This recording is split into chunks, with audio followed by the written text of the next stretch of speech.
Paranormal stories have become increasingly popular over the years. Usually they are centered around the life of someone who has experienced or encountered something that can provide an explanation for something unexplainable.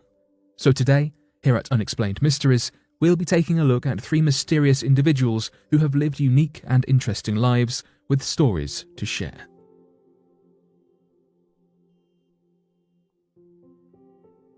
Tesla's UFO and anti-gravity technology.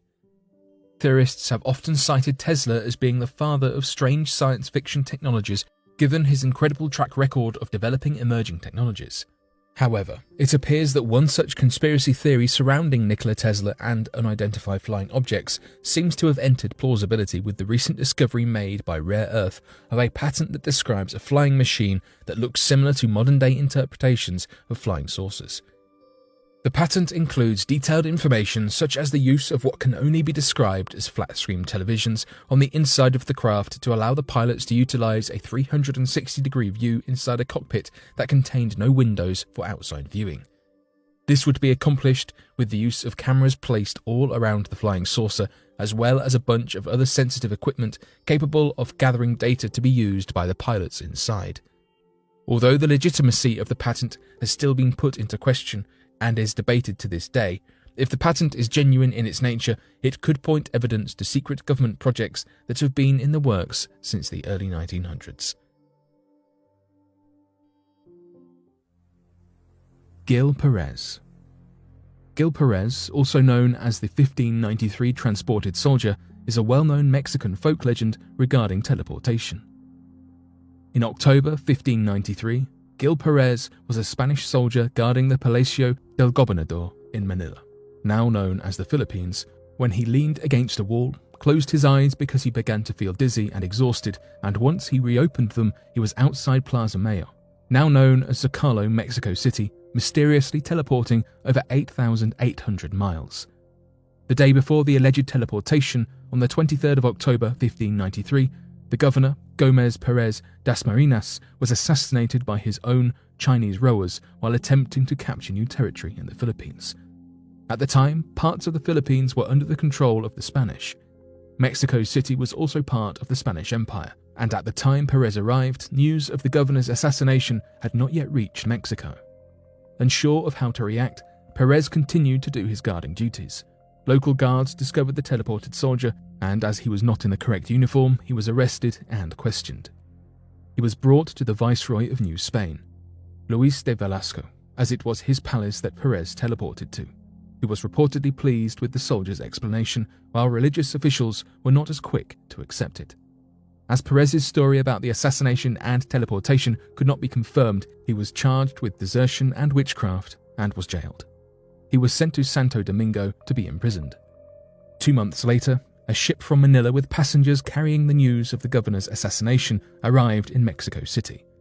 Perez was recalled to Mexico after the ship's arrival confirmed his story. Some of the passengers on the ship recognized Perez, and he was freed and returned to his garrison in Manila. A lot of this remains a folk legend, with facts that are unable to be verified. The name Gil Perez cannot be confirmed through primary sources. However, there are records of a nameless soldier detained for witchcraft around the time of the governor's assassination, and this soldier was released several months later. Other accounts of the teleportation have been recorded, one in 1609 by a Spanish soldier called Antonio de Morga, and another in 1698 by Gaspar de San Agustin, a Spanish clergyman and historian. Mother Shipton. Mother Shipton's real name was Ursula Sonthiel. She would later become known as Mother as a result of being the oldest woman in her village. She was born in 1488, but little is known about her childhood or her parentage. Legend has it that she was born during a violent thunderstorm in a cave in Nesbra.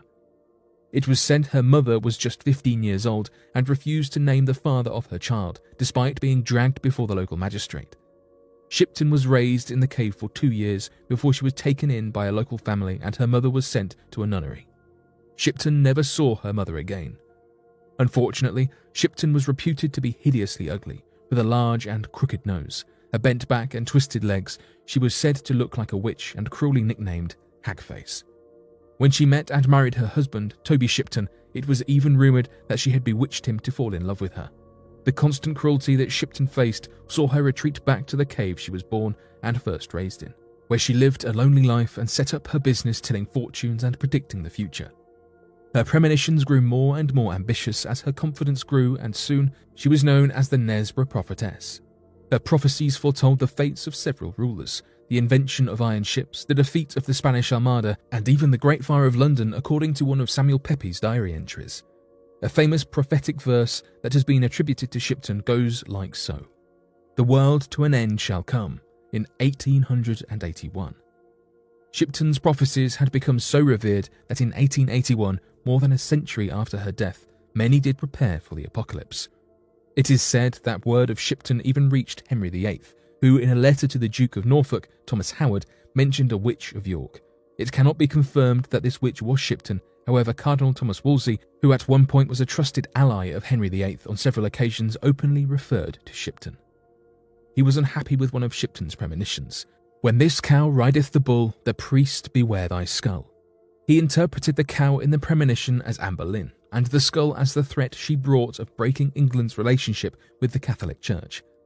Wolsey grew so frustrated with Shipton that he threatened if he ever visited York, he would have her burnt on the stake for witchcraft. It is worth noting that many struggle to verify Shipton's prophecies. Her prophecy relating to the end of the world in 1881 was said to not appear in print until well after her death in 1862, and is believed to actually be the work of Victorian editor Charles Hindley.